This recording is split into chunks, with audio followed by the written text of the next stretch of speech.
Hi guys, video like பண்ணிட்டு பாருங்க, subscribe பண்ணிட்டு பாருங்க. நம்ம இந்த ஸ்டோரியோட செகண்ட் பார்ட் தான் பார்க்க போறோம். வாங்க இப்போ ஸ்டோரிக்குள்ள போலாம். ஸ்டோரியோட ஸ்டார்டிங் சீன்ல நம்ம ஹீரோயின் வந்து சாப்பிட்டுக்கிட்டு இருக்கா. அப்ப யாரோ காலிங் பெல் அடிக்கிற சவுண்டு கேக்குது. அவ டக்குன்னு கடுப்பாயிட்டு, எவன்டா அது இந்த நேரத்துல சாப்பிடுற பக்கம் டிஸ்டர்ப் பண்றதுன்னு சொல்லிட்டு எந்திரிச்சு போய் பாக்குறா. அங்க அவளோட அங்கிள் தான் வந்திருக்காரு. அவர் நல்லா வீடெல்லாம் சுத்தி பார்த்துட்டு அங்க இருக்கிற சோபால போய் உட்கார்ந்துருக்காரு. அப்ப நம்ம ஹீரோயின் கிட்ட கேக்குறாரு, இந்த மாதிரி மாப்பிள்ளை மாத்துறதுலாம் வந்து அவ்வளோ ஈஸியா? எந்த தைரியத்துல நீ வந்து இப்படி மாப்பிள்ளையை மாத்தின? யாருக்கிட்டே கேட்கணுங்கிற எண்ணம் கூட உனக்கு கிடையாதான்னு சொல்லிட்டு நம்ம ஹீரோயினை பத்தி கேட்குறாரு. இதெல்லாம் கேட்டா அவ, இப்ப என்ன உங்களுக்கு பிரச்சனை? இது எப்படியுமே உங்க ரூட்டு கிளியர் ஆயிடுச்சு. நான் வந்து அவரை கல்யாணம் பண்ணிக்க கூடாதுன்னு நீங்க நினைச்சீங்க. உங்க பொண்ணுக்காக என்னெல்லாம் பண்ணி தடுக்க முடியுமோ அதெல்லாம் பண்ணி நீங்க தடுத்துட்டீங்க. ஏன் என்ன பண்ணேன்னு என்கிட்ட கேக்குறீங்க? உங்களுக்கு எதுவுமே தெரியாதான்னு சொல்லி நம்ம ஹீரோயின் கேட்குறா. அவ அப்படி கேட்டோன்னே மாமாவுக்கு வந்து ரொம்பவே டென்ஷன் ஆயிடுது. இவ என்ன எல்லாத்தையும் கண்டுபிடிச்சு நம்மளே கேள்வி கேட்கறான்னு நினைச்சிட்டு யோசிச்சுட்டு அவரு, என்னத்துக்கு நீ இப்படிலாம் பேசுற? அப்படிலாம் ஒன்றும் கிடையாதுன்னு சொல்றாரு. இவரு தான் வந்து மேகியோட அப்பா. நீ வந்து ரின்னை கல்யாணம் பண்ணிருக்கல, அவன் என்ன ரொம்ப நல்லவன் நீ நினைச்சிட்டு இருக்கியா? எந்த லாபமும் இல்லாம தான் உன்னை கல்யாணம் பண்ணியிருக்கானா? நீ வந்து ரொம்ப ஏமாந்துட்ட. அவன் ஏதாவது லாபத்தை வச்சுதான் உன்னை கல்யாணமே பண்ணியிருப்பான். அது தெரிய வரப்ப நாங்களாம் சொல்றது வந்து எவ்வளவு பெரிய நல்லதுன்னு நீ அப்ப யோசிப்ப. இப்போ உனக்கு எது சொன்னாலுமே புரியாது இந்த ஆள் சொல்றாரு. இதெல்லாம் கேட்டு நம்ம ஹீரோயின் சொல்றா, ஆமா அது எப்படி லாபம் இல்லாம இருக்கும்? எல்லா லாபத்தோட தான் வச்சிருக்காங்க. அந்த உங்க வீட்டுக்கு பக்கத்துல இருக்கிற அந்த 300 ஏக்கர் நிலத்தை வந்து அவங்க கிட்ட கொடுத்துருங்க. அதுக்காகத்தான் வந்து அவர் என்னை கல்யாணம் பண்ணியிருக்காரு. உங்களுக்கு வந்து இதுல சம்மந்தம் இல்லைன்னு எனக்கு தெரியும். நான் வந்து கல்யாணம் பண்ண ரீசனே அதுக்காகத்தான். எதா இருந்தாலும் நான் வந்து இதை தாத்தா கிட்ட சொல்லி எல்லாத்தையும் சரி பண்ணிடுவேன். உங்ககிட்ட நான் எந்த சஜஷனையும் கேட்கவே இல்லைன்னு நம்ம ஹீரோயின் சொல்றா. இவ சொன்ன எல்லாத்தையும் கேட்டோன்னு அந்த அன்களுக்கு ரொம்ப கோபமாயிட்டு, நீ என்ன சொல்லிக்கிட்டு இருக்க? நீ சொல்றது என்ன கொஞ்சமாவது நல்லா இருக்கா? நீ எதை தைரியத்துல நீ இப்பெல்லாம் பேச? யாரோட ப்ராஃபிட்டை யாருக்கு கொடுக்கலாம்னு நீ நினைச்சிட்டு இருக்க? அதெல்லாம் கொடுக்க முடியாதுன்னு சொல்லுவான். அப்ப நம்ம ஹீரோயின் வந்து, எல்லாம் பார்க்கலாம், நான் வந்து இதை தாத்தா கிட்ட போய் கண்டிப்பா சொல்லுவேன். தாத்தா எனக்காக என்ன வேணாலும் பண்ணுவாங்க. நாளைக்கே நான் போய் தாத்தா கிட்ட எல்லாத்தையும் சொல்றேன்னு சொல்லி நம்ம ஹீரோயின் சொல்லிடுறா. இதெல்லாம் கேட்டா மாமா இதுக்கு மேல பொறுக்க முடியாம, யாரு சொத்தை யாருக்கு கொடுக்குற? என் வீட்டு சொத்தை நீ யாருக்கும் கொடுக்க முடியாது. அதுவும் போய் அவனுக்கா கொடுக்குற? அவன் எவ்வளவு மோசமான ஆளு, அவன்கிட்ட கொடுக்குறேன் நீ ரொம்ப தைரியமா பேசிட்டு இருக்க.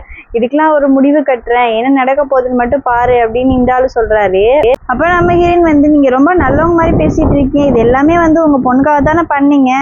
ஆனா இந்த சொத்துல வந்து உங்களை விட எனக்கு தான் அதிக உரிமை இருக்கு. எனக்கு தான் எல்லாமே. நான் என் சொத்தை என்ன வேணாலும் பண்ணுவேன், யாருக்கு வேணாலும் கொடுப்பேன்.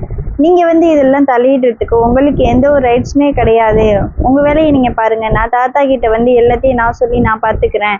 எனக்கு தெரியும் என்னோட சொத்தை யாருக்கு கொடுக்கணும். நீ இதுக்கு மேல நீங்க பேசுறதுல ஒன்றும் கிடையாது அப்படின்னு நம்ம ஹீரோயின் சொல்றா. அப்ப அந்த ஆள் நம்ம ஹீரோயினை பார்த்து, நீ ஒரு நன்றி கெட்டுவ. உன்னதான் வந்து நான் வளர்த்தேன். ஆனா வந்து நான் வளர்த்த பொருளை என்னையே வந்து இந்த மாதிரி எல்லாம் பேசுறீங்களே, உனக்கு இந்த தைரியத்துல யாரு கொடுத்தா? எல்லாமே உன் கூட இருக்கிற அந்த ரின் கொடுத்த தைரியமா? பாப்போம் அவனும் உன் கூட எத்தனை நாளைக்கு இருக்க போறான்னு. கடைசியில தானே உனக்கு எல்லாமே தெரிய போகுது. நீ எவ்வளவு தூரம் ஆடுறியோ அந்த அளவுக்கு ஆடு. நான் எங்க அப்பா கிட்ட நீ வந்து ஒரு சீட்டடு கல்யாணம் பண்ணிருக்கேன்னு நான் சொல்லி உன்னை என்ன பண்ற பாருன்னு இந்த ஆளு கோபமா பேசுறாரு. அப்ப நம்ம ஹீரோயின் சொல்றா, நீங்க சொல்லுங்கல்ல, நானும் தான் சொல்லுவேன் தாத்தா கிட்ட. எல்லாத்துக்கும் காரணம் உங்க பொண்ணு தான். அதுக்கு கூட இருந்தது நீங்க தான். நீங்க இந்த மாதிரி செஞ்சீங்கன்னு நானும் தாத்தா கிட்ட சொல்லுவேன். எனக்கு என்ன உங்களை பத்தி ஒன்றும் சொல்ல எதுவுமே இல்லைன்னு நினைச்சீங்களா?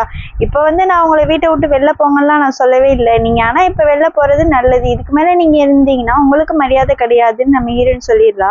இதெல்லாம் கேட்ட மாமாவுக்கு கடுப்பாயிட்டு, நான் எவ்வளவோ சொல்றேன், நீ கேட்க மாட்டேங்கிற. அவன் தான் முக்கியம், அவன் பேச்சுதான் கேட்பேன்னு சொல்லிட்டு நிக்கிறீல்ல. ஏதோ பண்ணி தொலை. நீ ரொம்ப நல்ல காரியம் தான் பண்ணியிருக்க. இப்படியே இரு. எனக்கு வந்து உன்னை வளர்த்து ஆளாக்கி இந்த அளவுக்கு நிக்க வச்சு நீ இப்படி பேசுறதுலாம் கேட்கும் போது எனக்கு ரொம்பவே பெருமையா இருக்கு சொல்லிட்டு இவர் பாட்டு கிளம்பிடுறாரு. அப்படியே கட் பண்ணா நம்ம ஹீரோயின் வந்து ரின்னதான் பார்க்க வரலாம். அவன் அவளை பார்த்துட்டு, நீ இப்ப எதுக்கு வெளில நின்று பேசிக்கிட்டு இருக்க? எதா இருந்தாலும் காருக்குள்ள வந்து பேசுன்னு சொல்லலாம். நம்ம ஹீரோயினும் காருக்குள்ள ஏறி உட்காந்துக்கிறா. அப்ப ரின் வந்து நம்ம ஹீரோயின் பார்த்து கேட்குறான், நீ என்ன ரொம்ப டென்ஷனா இருக்க? உனக்கு ஏதாவது என்கிட்ட சொல்லணுமா? எதா இருந்தாலும் என்கிட்ட சொல்லி, நீ எதையும் மனசுல வச்சுக்காத. மற்றவங்க கிட்ட ஷேர் பண்ணாதான் அவங்களுக்குள்ள கஷ்டம் வந்து குறையும். எதா இருந்தாலும் நீ என்கிட்ட சொல்லுன்னு சொல்றான். அப்புறம் நம்ம ஹீரோயின் வந்து, ஆமா கொஞ்சம் டென்ஷனா தான் இருக்கேன். இப்ப நான் சொல்லப்படுறத வந்து நீ கேட்கணும். கண்டிப்பா வந்து இது நம்மளுக்கு ரொம்ப யூஸ்ஃபுல்லான ஒரு விஷயமா தான் இருக்கும் அப்படி சொல்லிட்டு நம்ம ஹீரோயின் வந்து சொல்ல ஆரம்பிக்கிறா. எனக்கு என் மேல வந்து அந்த கூக்கு எந்த ஒரு ஃபீலிங்கும் கிடையாது. அவரு வந்து நிச்சயம் பண்ணியாச்சுங்கிறதுக்காக தான் என்ன மேரேஜ் பண்ணிக்கலாம்னு நினைச்சாரு. அவருக்கு வந்து மேகியை தான் பிடிச்சிருக்கு. ஆனா நீ வந்து என் மேல வந்து உண்மையான அன்பு வச்சிருக்க. நம்மள விரும்பாத ஒருத்தவங்களை நம்ம விரும்ப கூடாதுல்ல. நம்மள யார் விரும்புறாங்களோ அவங்கள தானே ஏத்துக்கணும். அதுக்காகத்தான் நான் வந்து உன்னை கல்யாணம் பண்ணியிருக்கேன் அப்படின்னு நம்ம ஹீரோயின் சொல்றா. இவ சொல்றதெல்லாம் கேட்டோன்னு இன்னுக்கு வந்து ரொம்பவே ஷாக் ஆயிடுது. என்னது ட்ரூ லவ்வா? நானா? நீ என்ன சொல்லிக்கிட்டு இருக்க அப்படின்னு கேக்குறான். இவன் பயந்து போனதை பார்த்த நம்ம ஹீரோயின் வந்து அப்படிலாம் இல்லை, இதே மாதிரி வந்து நம்ம தாத்தா கிட்ட சொல்ல போறோம். அப்பதான் தாத்தாவுக்கு நம்ம மேல எந்த ஒரு டவுட்டும் வராது. அதுக்காகத்தான் நான் உங்ககிட்ட இப்ப சொன்னேன். இப்ப நம்ம வந்து தாத்தாவை பார்க்க போறதுனால அங்க எதுவும் சொதப்பிடக்கூடாதுங்கிறதுக்காக நான் உங்ககிட்ட முன்னாடியே சொன்னேன் அப்படின்னு நம்ம ஹீரோயின் சொல்றா. இதை கேட்டதுக்கு அப்புறம் தான் ரின்னுக்கு வந்து போன உயிர் வந்துச்சு. எம்மா தாயே, என் உயிர் கொஞ்ச நேரத்துல போயிருக்கோம். நீ கொடுத்த ஷாக்க பார்த்துட்டு நல்ல வேலை நீ வந்து எப்படியும் சொல்லிட்ட. இல்லைன்னா அதுக்கப்புறம் என்ன நீ உயிரோடையே பார்த்திருக்க முடியாது சொல்றான். நீ என்ன இப்படிலாம் பேசுற? இன்னும் இந்த சின்ன விஷயத்த கூட தாங்க மாட்டேங்கிற. இதுல வேற நீ ரொம்ப பெரிய பிசினஸ் மேனா? எப்படி ஒன்ன நம்பி நான் இவ்வளவு பெரிய ப்ராஃபிட் உங்ககிட்ட கொடுக்க போறேன்னு எனக்கு தெரியலையே அப்படின்னு நம்ம ஹீரோயின் சொல்றா. அப்ப இவ சொன்னதெல்லாம் கேட்டு ரின் வந்து, ஏன் ஊர்ல எவ்வளவோ பசங்களாம் இருக்காங்க, நீ எதுக்கு இப்ப என்ன போய் செலக்ட் பண்ண? ஏன் உனக்கு வேற பசங்களே கிடைக்கல? என்ன செலக்ட் பண்றதுக்கு ஏதோ ரீசன் இருக்கா அப்படின்னு இவன் கேக்குறான். இவன் சொன்னதை கேட்டோன்னா நம்ம ஹீரோயின் சொல்றா, ரீசன்லாம் ஒன்றும் கிடையாது. நீ வந்து ரொம்ப ஹேண்ட்ஸமா இருக்க, ரிச்சும் கூட. அது மட்டும் இல்லாம எல்லா விஷயத்தையும் எப்படி ஹேண்டில் பண்ணுங்கிற வித்தையெல்லாம் உனக்கு நல்லாவே தெரியும். நம்ம வேற ரொம்ப நாள் ஃப்ரெண்ட்ஷிப்பா இருக்கோமா, அதனால எல்லாமே தெரிஞ்சதுனால தான் நான் உன்னை செலக்ட் பண்ணேன், வேற ஒன்றும் கிடையாது அப்படின்னு நம்ம ஹீரோன்னு சொல்றா.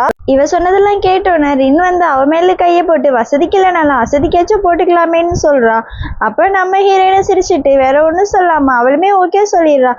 இப்போ இதை உனக்கு ஒன்றும் பிரச்சனை கிடையாது, நீ தப்பா நினைச்சுக்காத. நான் வந்து சும்மா தான் அவன் மேல கையை போட்டிருக்கேன், அதெல்லாம் நீ வந்து தப்பா நினைச்சுக்காத. நீ சொன்னதுக்கெல்லாம் நான் அட்வான்டேஜ் எடுத்திருக்கேன்னா நீ எதுவும் நினைச்சுக்கிட்டு என்ன சந்தேகப்படாத. உன்னோட ப்ராஃபிட்டு கிடைச்சதுக்கு அப்புறம் நான் இன்னுமே இங்கே இருக்க மாட்டேன். 1 இயருக்கு அப்புறம் டக்குன்னு காணா போயிடுவேன். உன்னை வந்து நான் டிஸ்டர்ப் பண்ணவே மாட்டேன், ஓகேவா அப்படின்னு சொல்கிறான். இதை கேட்டு நம்ம ஹீரோயின் வந்து, ஆமாமா வருங்காலத்தில் உன்னை கல்யாணம் பண்ணிக்க நிறையா பொண்ணு வந்து கீழே நிற்பாங்க, அந்த அளவுக்கு நீ வந்து ரொம்ப நல்லவன் நம்ம ஹீரோயின் சொல்றா. இப்படி இவங்க 2 பேரும் பேசிக்கிட்டே தாத்தா வீட்டுக்கும் வந்துட்டாங்க. இவங்க 2 பேரும் வரதை பார்த்துட்டு அங்க வந்து வேலை பார்த்துட்டு இருக்கிற ஒரு ஆள் வந்து, வாங்க வாங்க உங்களுக்காகத்தான் ரொம்ப நேரம் வெயிட் பண்ணிக்கிட்டு இருக்கேன்னு சொல்லி கூப்பிட்டோன்னே இவங்க 2 பேரும் போறாங்க. அப்ப நம்ம ஹீரோயின் வந்து, நம்மளுக்கு வந்து நேத்தானே மேரேஜ் ஆச்சு, அதனால நம்ம கொஞ்சம் நடிச்சாதான் வந்து எல்லாருமே நம்புவாங்கன்னு சொல்லிட்டு நம்ம ஹீரோயின் வந்து அவனோட கையை பிடிக்கிறா. இதை பார்த்து இந்த மாங்காய் மடை என்ன சொல்றான், என்னது என்கிட்ட எதுவும் ப்ராமிஸ் கேட்குறியா? நேத்து வந்து எதுவும் ப்ராமிஸ்லாம் பண்ணலைங்கிறதுக்காக இன்னைக்கு என்கிட்ட நீ ப்ராமிஸ் கேட்குறியா? கவலைப்படாத, உன்னை நான் இருக்கிற வரைக்கும் ரொம்பவே நல்லா பார்த்துப்பேன்னு சொல்றான்.